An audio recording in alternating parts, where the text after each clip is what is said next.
Por eso dije hoy a Trump que si va a llevar sus aviones al Medio Oriente, sepa del presidente de la Comunidad de Estados Latinoamericanos y del Caribe que no los vaya a usar para la guerra. Le digo, no haga la guerra, detenga la guerra entre Israel e Irán. Puede generar problemas nucleares contra toda la humanidad y detenga el genocidio sobre Gaza. La agresión ilegal de Estados Unidos a Irán este fin de semana marcó el inicio de una nueva etapa en la guerra en Medio Oriente, un temblor de la caja de Pandora. Las próximas horas se presumen críticas e inciertas mientras el mundo espera las consecuencias de la escalada bélica, el posible cierre del estrecho de Hormuz, donde pasa el 20% del petróleo y el 10% del gas licuado del mundo, augura un efecto telúrico en los mercados de todo el planeta. La geopolítica se reconfigura ante nuestros ojos y el fantasma de una nueva guerra que involucre a países militarmente poderosos se extiende en distintos continentes. La paz parece difícil de alcanzar y la única certeza es que Israel no se va a detener. Benjamín Netanyahu no ha ocultado su proyecto de rediseñar Medio Oriente con el que pretende convertirse en la potencia hegemónica. Para concretarlo, bombardea donde sea necesario, en Gaza, Líbano, Siria, Yemen o Irán, y si hiciera falta otro, pues también lo haría. América Latina no está al margen de lo que ocurre en un mundo interconectado a niveles antes nunca vistos, porque cimbronazos económicos como un aumento del precio del petróleo por un cierre de Hormuz impactaría de lleno en las economías con contados países que pudieran beneficiarse, o porque América Latina comparte el continente con Estados Unidos, que suele redoblar en agresividad hacia el sur cuando se ve bajo amenaza o inestabilidad en tierras más lejanas. Eso de reforzar el área geopolítica vital y hacerlo con garrotes, sanciones o alguna de las tantas formas que ya empleó Washington. Y el continente se presenta no solamente desunido ante la gran guerra que crece en Medio Oriente, sino con posiciones a veces diametralmente opuestas, desde alineamientos sobreactuados, como el caso de los gobiernos de Argentina o Ecuador, hasta posiciones de equilibrio geopolítico como Brasil y Colombia, o de pertenencia entera al campo enfrentado a Washington como Caracas o Managua. Y todo ocurre en un momento donde queda claro que no existen más reglas internacionales. O sí, queda ahora la ley del más fuerte. El que puede, puede y lanza bombas, realiza una limpieza étnica y poco importan las condenas de Naciones Unidas, declaraciones de gobiernos bien intencionados, de una corte internacional o evidencias de masacres. Eso del tango de que el mundo fue y será una porquería, ya lo sé, pero bastante peor y con poco o ningún elemento que diga que va a mejorar. Pero, ¿quién dijo que todo está perdido? Y en medio de las imágenes de las bombas que siguen golpeando instalaciones nucleares en Irán, existen posiciones latinoamericanas que buscan hacer contrapesos, no quedarse de brazos cruzados y hacer valer una voz continental, o al menos fragmentos de ella que digan hasta aquí la guerra, hasta aquí la muerte. Y de eso hablamos hoy en la base América Latina, de nuestro continente ante la guerra que se expande tan peligrosamente. Bienvenidos y bienvenidas. La base América Latina. Bueno, Trump ataca ilegalmente a Irán. Los compañeros de la base España ya han hecho un repaso de todo lo que sucedió este fin de semana, pero nosotros decidimos no quedarnos atrás y vamos con un análisis continental latinoamericano, ¿verdad, Marco Teruggi? Es así, a ver qué se dice en el continente. Y bueno, la verdad que fue un fin de semana de estar pegado a las pantallas, las noticias, las últimas alertas, y traemos hoy todo lo que se está intentando hacer o no desde el continente latinoamericano. ¿Qué es lo que se hace en los medios de América Latina con este tema, Estefanía? Bueno, que vienen haciendo hace un tiempo ya, y contaron una historia de una alianza siniestra entre Irán y algunos países. Y algunos países, ya me imagino cuáles.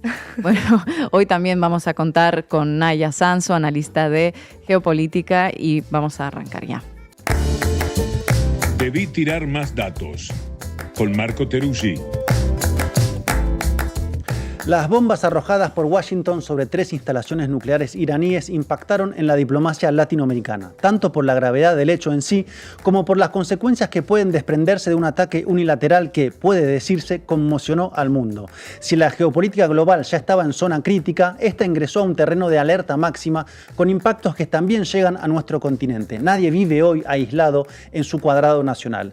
Las reacciones mayoritarias dieron cuenta de una condena a los atentados por parte de los gobiernos latinoamericanos, aunque, como vamos a ver, hubo todo tipo de reacciones en nuestro continente, hasta algunas diríamos preocupantes. Pero empecemos, Ina, si te parece, por las condenas. Vayamos entonces, comencemos por México, donde la presidenta Claudia Sheinbaum se pronunció y planteó 3 grandes ideas. Por una parte, la invocación a la palabra del Papa Francisco y la concepción de la guerra como mayor fracaso de la humanidad. Recordemos que el Papa llamó por diálogos y paz en Medio Oriente hasta el último minuto de su vida. Por otra parte, Sheinbaum apeló a nuestra doctrina constitucional que en el artículo 89, fracción 10ª, sostiene que la política exterior tiene como pilares la autodeterminación de los pueblos, la no intervención, la solución pacífica de controversias o la proscripción de las amenazas o el uso de las fuerzas en las relaciones internacionales. Concepto que no es tan muy de uso y de moda en la política internacional en estos tiempos. Vaya. Y finalmente llamó a algo que está aún más en desuso en este momento, como son las Naciones Unidas. Una irrelevancia de la ONU que se debe al vaciamiento que le han hecho grandes potencias. Una situación que es problemática para muchos países del sur global como América Latina. Menos leyes es igual a más fuerza, al dominio de quienes más y mejores armas tienen. Quien también abogó por una solución diplomática fue el presidente brasileño Lula da Silva. El mandatario condenó enérgicamente los ataques militares de Israel y más recientemente de Estados Unidos contra instalaciones nucleares en violación de la soberanía de Irán y del derecho internacional. Sí, una condena a las bombas estadounidenses, pero también al llamado ataque preventivo de Israel que inició la escalada de misiles cruzados entre los países. Recordemos que Lula, por cierto, ha venido teniendo una posición contundente contra el gobierno de Benjamín Netanyahu, calificó varias veces de genocidio lo que está ocurriendo en la Franja de Gaza y de hecho fue declarado persona non grata en Israel. Siguiendo con quienes condenaron los bombardeos está el presidente colombiano Gustavo Petro, que lo hizo en 2 tiempos. Por una parte, el comunicado de la Cancillería con preocupaciones por el aumento de tensiones entre Estados Unidos e Irán y el rechazo al uso unilateral de la fuerza que contraviene los propios principios de Naciones Unidas o el llamado la solución pacífica. Y también, por otra parte, estuvieron todos los tuits de Petro, que son muy famosos, o trinos, como se les conoce en Colombia, que podríamos decir que subieron un poquito el tono respecto al comunicado de Cancillería, ¿no, Marco? Así es, Petro tuiteó, por ejemplo, que todo comenzó con el bombardeo a la niñez palestina, el genocidio del pueblo de Gaza. Ahora estamos cerca de una guerra mundial. También retomó las tesis jurídicas del académico Víctor de Curria Lugo para demostrar la ilegalidad del bombardeo a instalaciones nucleares, o llamó al gobierno de Trump a no participar en la guerra con Irán, hablando en tanto que presidente de la Comunidad de Estados Latinoamericanos y Caribeños. Una voz colectiva en medio de la sequía de integración latinoamericana, sí, pero un tuit no hace una primavera ni una política continental. Y si les parece, sigamos con quienes condenaron para luego ver quienes apoyaron a Israel, porque sí los hay y de manera frontal, como seguro ya pueden imaginar, pero no hagamos spoiler todavía. Hablemos de Chile entonces, donde el presidente Gabriel Boric denunció que atacar centrales nucleares está prohibido por el derecho internacional. Derecho internacional, Trump no rima últimamente. Y Boric agregó que tener poder no autoriza a utilizarlo vulnerando las reglas que como humanidad nos hemos dado, aunque seas Estados Unidos. Y ahí está uno de los puntos neurálgicos de toda esta crisis, que a Washington ya no le interesan esas reglas que él mismo puso en pie a finales de la Segunda Guerra Mundial. El viejo orden ya no le sirve. Las palabras de Boric fueron, criticadas por una oposición de derecha que afirmó que su posición carecía de información suficiente. Ojo, claro, porque bombardear instalaciones nucleares no es una información suficiente, ¿verdad? Hace falta ver un hongo atómico para que sea suficiente. Y en esta línea también estuvo, por ejemplo, el gobierno de Bolivia encabezado por Luis Arce, que condenó enérgicamente el ataque arbitrario de Estados Unidos y afirmó que vulnera principios fundamentales del derecho internacional. La posición de Bolivia se dio por un lado en el contexto en el cual el gobierno ya había roto relaciones con Israel en el 2022 y por el otro lado en el marco de la firma de un memorándum de entendimiento con Irán en el 2023, anunciado ya Bolivia para ayudar a Bolivia en su lucha contra el narcotráfico y reforzar también la vigilancia de sus fronteras. Irán y Bolivia son además dos países que ingresaron a los BRICS recientemente. Irán como miembro pleno desde el 2024 y Bolivia como un estado asociado desde este año 2025.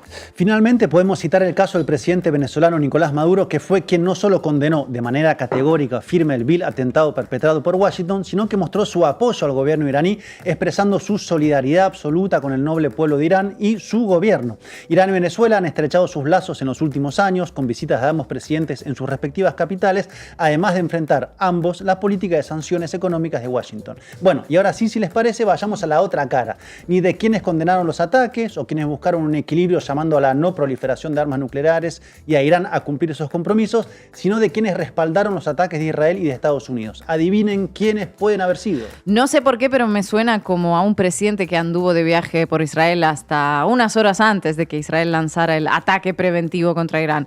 Un tal León, Jabo, Peluca o el Loco, como le dicen en tu país, Marco. Y sí, Ina, el mismísimo Javier Milei. Pero antes de ver unas perlas en video de Milei, comentemos sobre otro del que se sabe menos, como es Paraguay. La Cancillería emitió un comunicado de respaldo total a Israel y de acompañamiento al bombardeo de Washington. Después, el gobierno hizo un llamado a la diplomacia y al derecho internacional. No vaya a ser que quede tan evidente que atacar de manera unilateral está bien si lo hace Estados Unidos. Bombardeo primero, hablo después, en línea con lo que la doctrina de Netanyahu de primero viene la guerra, luego la paz. Y mala suerte si de por medio hay un genocidio y un peligro nuclear. La postura paraguaya se enmarcó en la estrecha relación entre Asunción y Tel Aviv, o en realidad Jerusalén, según el presidente Santiago Peña, porque es ahí donde Paraguay reabrió su embajada en diciembre del año pasado en el marco de su visita a Israel. Sí, Paraguay es parte de la ínfima lista de países que reconocen a Jerusalén como capital de Israel, algo que en América Latina solo comparte Guatemala. Y ahora sí, si les parece, vayamos a Milei. Estefanía, vos que ya te convertiste en especialista en Argentina, ¿qué viste? Vi muchas cosas, ya era yo antes de conocer a Marco, pero bueno. Sí, en particular en su enloquecidísimos medios de comunicación, y en este caso Milei pues ahí dio mucho de qué hablar. En realidad lo hizo justo antes del bombardeo de Washington a Irán, cuando dio una entrevista en la cual dejó algunas definiciones pues dignas de un fundamentalista, como por ejemplo, nada más por ejemplo, dice: batalla de Occidente que se estaría librando en Israel. Esto es muy importante porque hay toda una demonización de Israel y muy especialmente de mi queridísimo amigo Bibi Netanyahu, Benjamín Netanyahu. ¿Sí? Y voy a explicar por qué, porque esto también es de una gravedad enorme. Porque los medios mienten abiertamente. Yo le voy a explicar algo. A Israel en el fondo lo atacan por dos cuestiones. Lo atacan los teocráticos porque lo quieren hacer desaparecer. Y lo ataca la izquierda básicamente porque Israel, en el fondo, son las bases del sistema capitalista. La base moral del capitalismo es la cultura judeocristiana. Entonces, el ataque a Israel tiene que ver con derrumbar los valores de Occidente y derrumbar el capitalismo. Por eso usted va a encontrar a la izquierda aliada con la teocracia. Y por eso lo quieren exterminar. Ok, bueno. Dijo, porque escucharon, mi queridísimo amigo Bibi Netanyahu, que defiende el capitalismo occidental. Las palabras moral e Israel no suelen ir de la mano últimamente. Aunque pero para Milei, que siempre logra sorprender un poco más, no hay ejemplo más admirable que la forma en la cual Israel libra la guerra. Escuchen. O sea, yo quiero ponderar la forma, la hidalguía y el honor con el que pelea Israel. Israel ataca objetivos militares y el rival no solo que estaba desarrollando armamento nuclear para eliminar a Israel, sino que además ataca objetivos civiles. Sí, bombardeó un hospital en las últimas horas. Bueno, entonces, fíjese, Israel ya nos salvó de Irak en 1981. Israel nos salvó de Siria en el 2007. Y ahora lo está haciendo de vuelta. Israel, digamos, está salvando la cultura occidental. Hidalguía y honor, faltaba menos. Sobre todo cuando Israel lanzó más de 250 ataques contra hospitales, clínicas o ambulancias, tanto en Gaza como en Cisjordania, en solo un año, según la Organización Mundial de la Salud, que seguro que son pro Hamás, obviamente, como todos quienes critican al queridísimo amigo Bibi. Vaya, hidalguía y honor. Sin hablar de más de 60.000 muertos en Gaza ya. Y bueno, nos desayunamos en Argentina que Irán es oficialmente enemigo de Argentina, según el presidente. ¿Por qué lo hicieron? Porque Irán en paralelo se estaba armando y se estaba desarrollando como potencia nuclear. Usted imagínese que si se desarrolla Irán como potencia nuclear, el mundo está en problemas. De hecho, el primer ministro alemán lo dijo con claridad. Israel está haciendo el trabajo sucio que no hacen otros. De hecho, atentó contra la Argentina. Claro, a ver, Israel, obviamente, 2 veces, 2 atentados. AMIA, sí, Embajada de Israel. 114 muertos, vamos. O sea, es un enemigo de Argentina, vamos. Irán es un enemigo de Argentina, sin duda. Claro. Bueno, Milei ve un incendio y su reacción es arrojar un bidón de gasolina, lo que es el sentido del timing y sobre todo no aprender nada de la historia reciente argentina y su mala política en Medio Oriente como en los años 90. Aún queda ver si tendrá lugar alguna política continental ante lo que está ocurriendo. Una unidad imposible con todos los países en vista de las posiciones como la de Argentina o Paraguay, pero sí con una mayoría de gobiernos que comparten ideas que deberían ser elementales en la diplomacia, como que no se debe hacer uso de la fuerza de manera unilateral y menos aún bombardear instalaciones nucleares. Gracias, compañero. Ogni membro della comunità internazionale ha una responsabilità morale: fermare la tragedia della guerra prima che essa diventi una voragine irreparabile. Non esistono conflitti lontani quando la dignità umana è in gioco. Estefanía, vamos. Ya saben, vamos arriba, Bo. Cuéntamelo todo y exagera, con Estefanía Veloz. El país, Argentina, Brasil, Paraguay y Estados Unidos crean un grupo antiterrorista para vigilar la triple frontera, dice una nota publicada en el año 2019. Hace ya un tiempo que el fantasma de la amenaza iraní en la triple frontera existe y la cuentan los medios, y es esta zona donde convergen las fronteras de Argentina, Brasil, Paraguay, pero algunos medios han insistido en presentar esta zona como un nido de terroristas. En la nota se habla de que Argentina, Brasil, Paraguay y Estados Unidos crearon un grupo para coordinar acciones antiterroristas para vigilar esta frontera. Entonces, bueno, Estados Unidos sí puede incidir en la triple frontera, siendo un país externo, para evitar que en la triple frontera incida otro país externo, ¿no? Lo entendí bien. Más o menos por ahí. Pero este miedo latente que vemos en algunos medios se va vinculando con ciertos países de Latinoamérica. Otra de Infobae. La consistente amenaza terrorista de matriz islámica se potencia en América Latina en la triple frontera, dice un artículo publicado en el año 2024, unos años después. En esta columna de opinión, que es bastante alarmista, se asegura que Hezbollah mantiene algún tipo de contacto a través de Irán en México, Chile, Cuba, Nicaragua, Ecuador, Bolivia, Venezuela, Colombia y la triple frontera en operación de tráfico de drogas, armas y lavados de activos, y sus fuentes en realidad pues no son nada claras en este artículo. Hay algo de opinión en su alarmismo. Algo así, claro. Otra de Infobae, ¿por qué no? Porque vamos con Infobae. El régimen de Irán pretende consolidar su influencia en la región. Su presidente visitará Venezuela, Nicaragua y Cuba. Aquí ya quedó bastante clarísimo que este medio va afianzando la narrativa de injerencia de Irán y por lo tanto las alianzas con ciertos gobiernos. Bueno, y de esto vamos a sacar una palabrita que es Venezuela, porque durante un tiempo se ha dicho que Venezuela es el aliado más fiel de Irán. En enero de este año, Infobae otra vez publicó una nota titulada "El régimen de Nicolás Maduro instaló en Venezuela una fábrica de drones para uso bélico con cooperación con Irán". Y la nota dice, un informe detalla cómo el chavismo ha impulsado la elaboración de vehículos aéreos no tripulados con apoyo de sus aliados en Teherán en medio de la opacidad y radicalismo en sus alianzas estratégicas. Un informe de inteligencia que solamente tuvo acceso a Infobae. No dice cuál es, no dice cómo se llama, pero hay que creerle porque, bueno, Infobae tuvo acceso. Ya directamente vemos que se refiere al régimen de Maduro y, claro, al régimen de Irán. Bueno, y en las últimas semanas los medios con esta misma línea que les vengo contando intentaron dejar claro que Venezuela e Irán son no dos países con una relación bilateral, sino dos cabezas de una misma hidra amenazante. Cuando los enemigos del imperio estadounidense desafían esos dictados de Washington, los medios corporativos como Infobae, por ejemplo, participan voluntariamente en crear esa, ¿no?, esa narrativa, esa crisis, ¿no?, acerca de esos países. Tal cual, y para probar esto que dices, otra nota de Infobae. ¿Qué dice? El alto mando militar de Venezuela le dio su apoyo al régimen de Irán en medio de la guerra contra Israel. Ya aquí en el titular vemos claramente que se cree, por leer el titular, que Venezuela va a ir a la guerra como aliado de Irán, pero ya un poquito más abajo, si es que se tiene paciencia para leer la nota, dice el general Domingo Hernández Lares acudió a la sede diplomática iraní en Caracas para rechazar categóricamente la agresión militar en israelí. O sea que un apoyo diplomático significaría en este caso un apoyo militar. A ver, puede haber apoyo en el futuro, supongamos, pero no es lo mismo que condenar un ataque militar. No, como lo han hecho muchas otras personas. Y bueno, esto se los cuento y es importante porque parece que toda esta escalada de agresiones militares de tal magnitud tiene un propósito y es que caiga la dictadura de Maduro, dice pues nada más y nada menos que Leopoldo López. Infobae, Leopoldo López dijo que el ataque de Estados Unidos al régimen de Irán es un golpe indirecto a la dictadura de Maduro.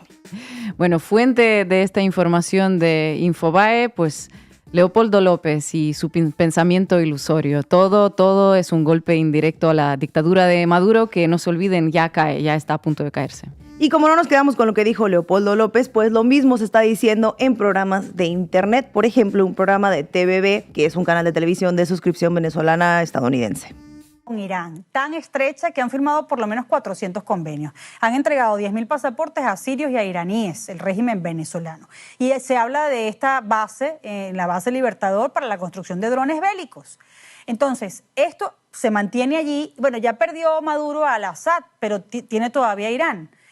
Mi planteamiento es cuánta peligrosidad representa Maduro en colaboración militar con Irán, porque ya no tiene que venir de Teherán una amenaza para Estados Unidos, la tiene a horas del estado de la Florida, profe.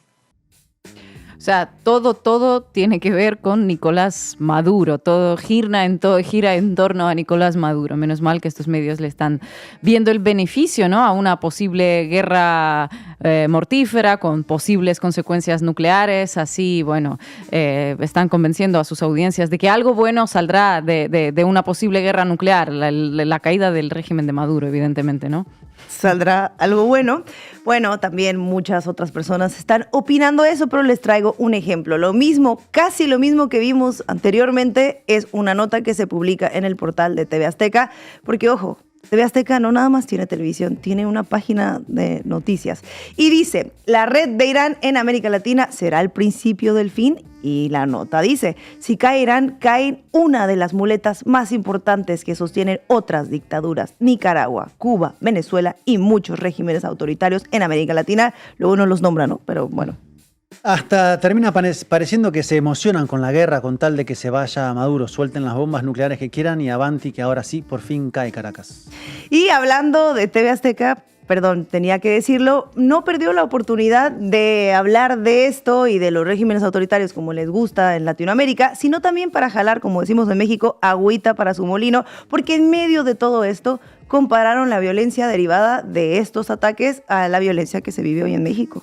Mire, a pesar de lo impresionante en esta guerra de los misiles, a pesar de lo fuerte que han sido los impactos de los misiles y los bombardeos en Israel y en Irán, durante los 5 días que llevan en esta guerra, México ha tenido más víctimas. En México han asesinado a más personas que en la guerra entre Irán e Israel.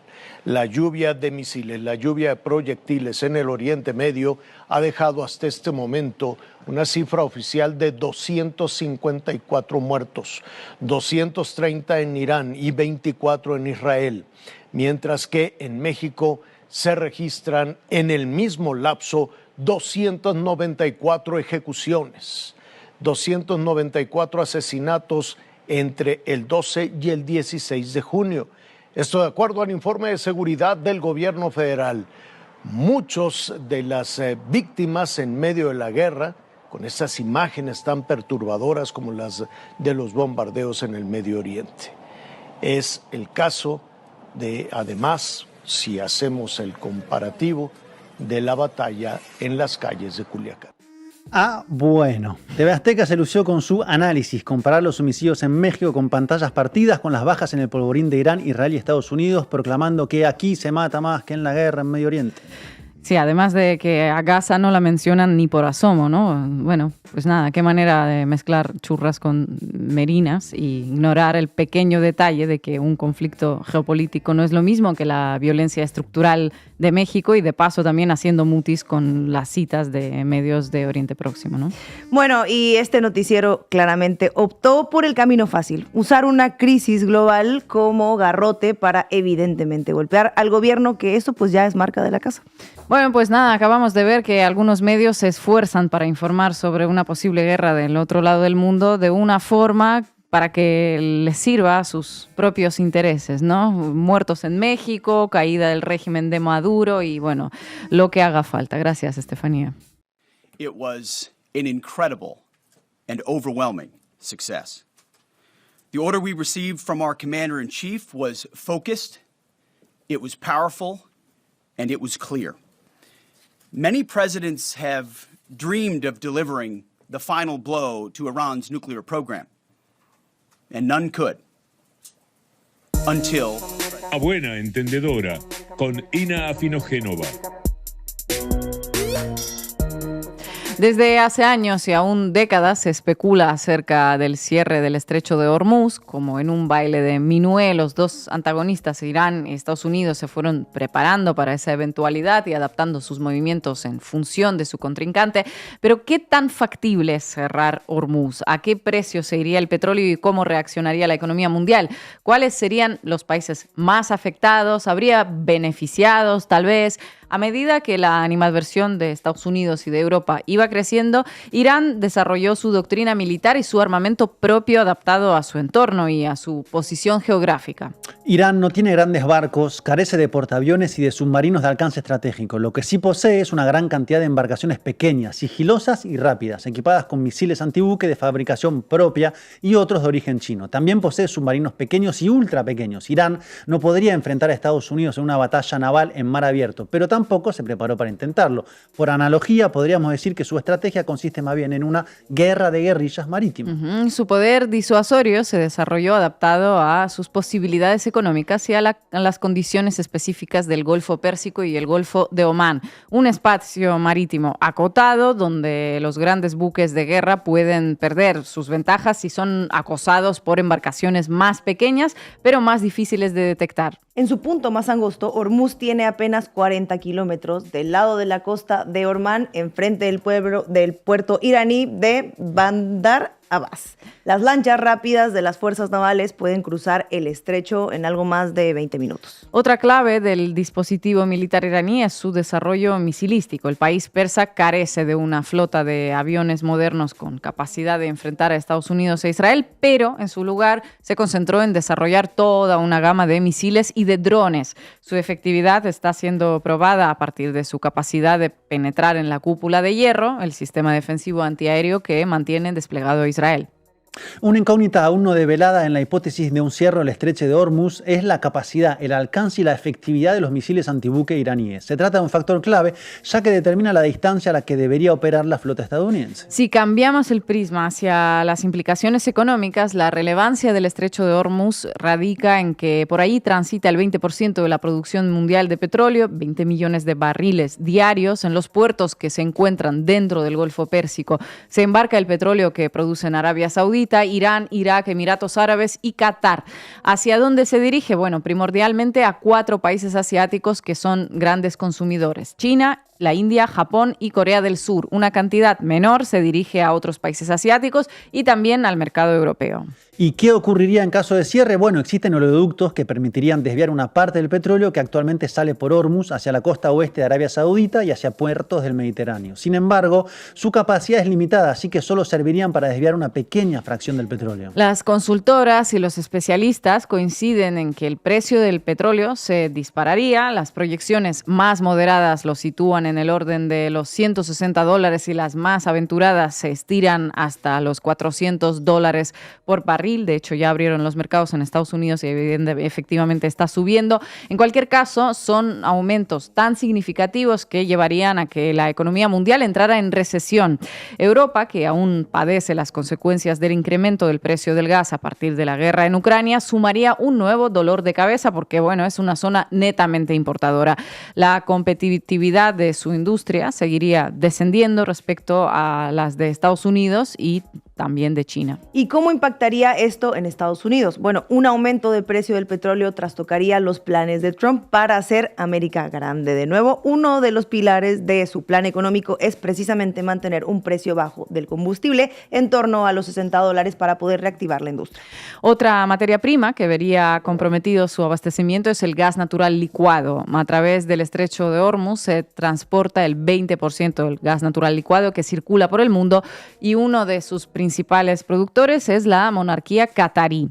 Al igual que en el caso del petróleo, los más perjudicados serían los países asiáticos, aunque en el caso del gas habría otra víctima, Europa de nuevo, que aumentaría todavía más su dependencia de los envíos de GNL desde Estados Unidos. El transporte de gas y petróleo hacia Europa tiene otra complicación en otro punto de estrangulamiento marítimo. En el estrecho de Bab el-Mandeb, en el ingreso del Mar Rojo, las Fuerzas Armadas de Yemen llevan meses atacando barcos de la Marina de la Guerra estadounidense y también de propio Israel. Y la cosa puede empeorar porque ayer el portavoz de las Fuerzas Armadas yemeníes, Yahya Sari, anunció que Yemen se declara oficialmente en guerra contra Estados Unidos e Israel. En un comunicado señalaron que buscan destruir la República Islámica de Irán porque consideran que constituye el mayor obstáculo para la materialización de los planes de Estados Unidos e Israel en la región y que no era posible guardar silencio. Ahora bien, es probable que Irán recurra a una medida tan extrema como el cierre del estrecho de Hormuz. ¿Y qué ocurriría si lo hace? En Washington ganaría fuerza el sector más belicista, si cabe. En el tablero asiático se vería afectada China, aliada de Irán, y la India, también una suerte de bisagra entre los bloques en los que se está fracturando el mundo. Para evitar problemas con posibles aliados, Irán podría recurrir a una medida intermedia, una interrupción parcial, selectiva o temporal que le permita al mismo tiempo mostrar los dientes, pero evitar una escalada. Sayed Mohammed Marandi es un catedrático de renombre internacional y fue parte del equipo iraní que negoció el acuerdo nuclear. En una entrevista concedida ayer desde Teherán, describió el equilibrio que busca la respuesta, demostrar fuerza a los agresores en el campo militar, pero moderación para no poner en cuestión el apoyo que tiene Irán por parte del sur global. Es un acto de agresión. Así que creo que Irán, los líderes iraníes, tanto políticos como militares, probablemente estén ahora mismo debatiendo qué tipo de respuesta deberían dar, que por un lado disuada a Estados Unidos en el futuro, pero que también sea vista por el sur global, nuestros amigos, aliados y la comunidad internacional como razonable. Ahora mismo, Irán cuenta con un enorme apoyo global, y nunca he visto tanto apoyo para Irán en todo el mundo, en todo el sur global, e incluso entre el público en Occidente. Esto para mí es bastante sorprendente, lo atractivo que se ha vuelto Irán para tanta gente diferente. Así que Irán quiere mantener eso. Por supuesto, obviamente, quieren que la gente siga apoyándoles, pero también quieren que los gobiernos del sur global respalden la posición de Irán. Así que creo que Irán tendrá todo en cuenta, pero pienso que habrá una respuesta militar seria, porque esto fue un acto de agresión grave, independientemente de que quizás no haya causado tantos daños. Otro factor decisivo para calibrar la respuesta iraní son las bases que Estados Unidos tiene en la región. Las más importantes son la base naval de Bahrein, sede de la Quinta Flota, y la base aérea Al Udeid en Qatar. Según Al Jazeera, desperdigadas desde Omán y Djibouti hasta Turquía, pasando por todas las petromonarquías, hay 24 instalaciones militares con personal estadounidense. Aquí el dilema para el gobierno de Irán es doble. Atacar una de estas bases es atacar a Estados Unidos, pero también a un país árabe. La diplomacia persa, con apoyo de China, ha trabajado en los últimos años para un acercamiento con las petromonarquías. Un ataque, evidentemente, podría echar por tierra todo ese esfuerzo. La respuesta iraní se mueve en el difícil equilibrio entre el terreno militar y el diplomático. Busca dejar en evidencia a los agresores y quedar alineado con el respeto a los tratados internacionales. Incluso dentro de Estados Unidos se están también alzando voces en esa dirección. Andrew Napolitano es un ex juez y ex presentador de Fox. Mantiene una relación personal con Trump desde hace décadas, pero bueno, ya se le puede considerar como un ex trumpista. Escuchen si no. What the President of the United States did was profoundly unconstitutional, absolutely unlawful, was an impeachable offense, and was a war crime. Under our Constitution, only the Congress can declare war, not the President. and Congress can only declare war on a country that poses an immediate and grave military threat to the United States of America. President Trump has started a war with Iran, which poses no threat, let alone immediate or grave whatsoever, to the national security of the United States of America. Under an unconstitutional statute, but still the law, the War Powers Resolution, the president is required to give notice to Congress and give Congress an opportunity to respond before he attacks a foreign country. He can carry out the response, but he has to tell Congress and give Congress an opportunity to respond. He not only ignored the Constitution, he ignored that law. As unconstitutional as it is, it hasn't been tested by the courts. It is still the law. The president ignored it. Killing people and destroying property in another country without a just cause is a war crime. It is the moral and legal equivalent of a high crime and misdemeanor. Es un delito que puede llevar a un juicio político, dice un expresentador de Fox. Mientras Trump fantasea con un cambio de régimen en Irán, como vemos en Estados Unidos empiezan a alzarse esas voces que piden un impeachment. Meses atrás no faltaban quienes alucinaban con un Trump supuestamente pacifista. El verdadero Trump es tan guerrerista como muchos de sus antecesores en el cargo, pero sobresale por su torpeza inconfundible. ¿Logrará el agente naranja reencender la mecha de una corriente pacifista y antiimperialista? Bueno, parece estar bien encaminado. You know, the president told them, if we don't get a deal, which is what he wanted, then I'll have to handle it differently. And that's what he did last night. He handled it differently. But that was an Iranian choice. We didn't make that choice. They did. By playing games with Donald Trump, they made a huge mistake. And President Trump acted last night. And I think the world today is safer and more stable than it was 24 hours ago. And a bunch of these countries putting out statements condemning us, privately, they all agree with us that this needed to be done. Que dice Marco Rubio que hoy el mundo es más seguro después de ese ataque. Tenemos hoy en la mesa de análisis a Naya Sanso, analista de geopolítica. Naya, muchísimas gracias por tu tiempo, por estar aquí. Y voy preguntándote un poco las diferencias que has notado entre las reacciones, tanto desde América Latina por un lado y la europea que estamos viendo estos días. Bueno, por una parte, se ve claramente en el posicionamiento de los diferentes países latinoamericanos su cercanía o no a Estados Unidos. Como era de esperar, quienes son más cercanos a Estados Unidos o a Donald Trump, como es el caso de Javier Milei, se han posicionado de forma muy firme a favor de la actuación de Estados Unidos, de la actuación también de Israel, y se han unido a las condenas a Irán por no negociar o por no negociar de la forma que espera Marco Rubio que Irán negocie. Esa otra parte del continente, la más alejada de Estados Unidos ideológicamente, en ese caso lo más importante aquí es compararlo con los países europeos.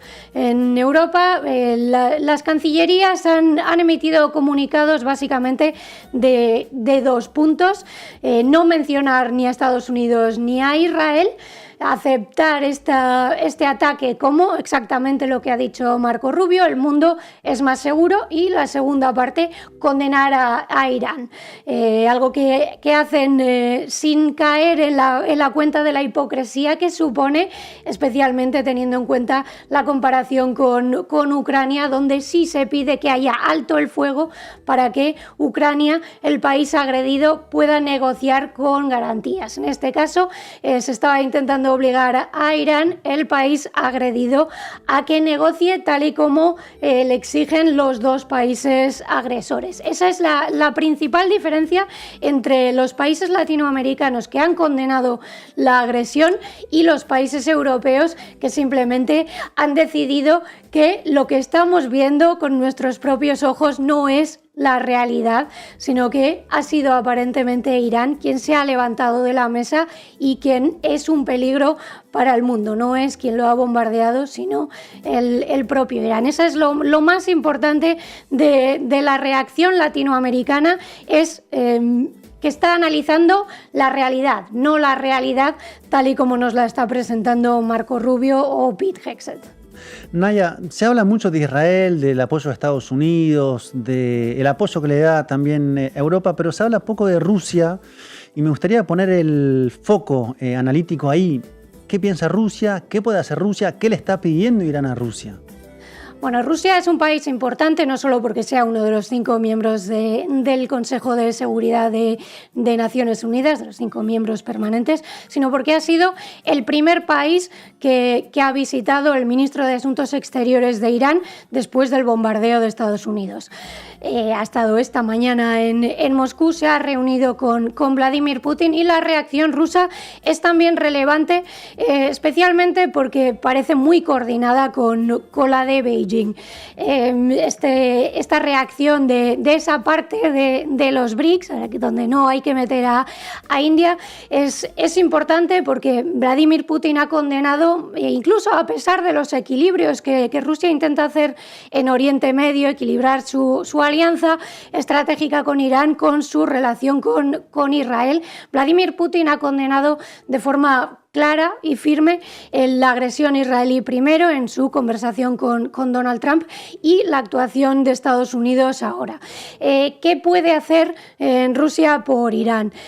Lo que necesitaría Irán para defenderse de los ataques israelíes, que por cierto continúan, serían armas para defenderse con esa defensa aérea que tantos años le ha costado a Irán obtener de Rusia. Rusia ahora mismo no puede permitirse despojarse de ninguno de sus sistemas de defensa aérea, teniendo en cuenta la situación que tienen en Ucrania.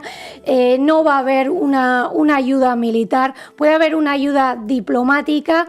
Las condenas de Rusia han sido firmes y hoy, después de esta reunión, Rusia dejaba claro que la decisión es de Teherán. Teherán responderá como considera oportuno, pero lo que Rusia ha ofrecido es lo mismo que había ofrecido a Donald Trump o a Benjamin Netanyahu, que es la mediación. Rusia, igual que China, lo que busca es una desescalada. Eso es lo que dice también buscar Estados Unidos y los países de la Unión Europea. La diferencia es que Rusia lo hace después de haber condenado la actuación israelí. De momento, la postura rusa va a ir más en línea con el intento de buscar un acuerdo que pueda acomodar los intereses de Irán con los intereses de Estados Unidos, algo que ahora mismo se antoja verdaderamente difícil. Pero sí que es importante que Irán haya elegido a Rusia y no a China como esa primera visita. Rusia y Estados Unidos están librando una guerra proxy en Ucrania, pero ese acercamiento del gobierno de Putin al trumpismo en busca de un acuerdo en Ucrania hace que para Irán haya sido prioritario reunirse con Rusia antes que reunirse con China, teóricamente un país mucho más potente y que sí que sería capaz de ayudarle materialmente. Naya Sanso, muchísimas gracias por tu tiempo y por tu análisis. Muchas gracias.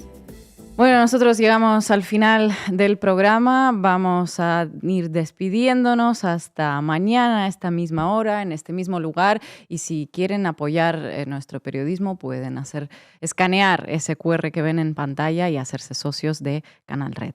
Gracias, hasta mañana.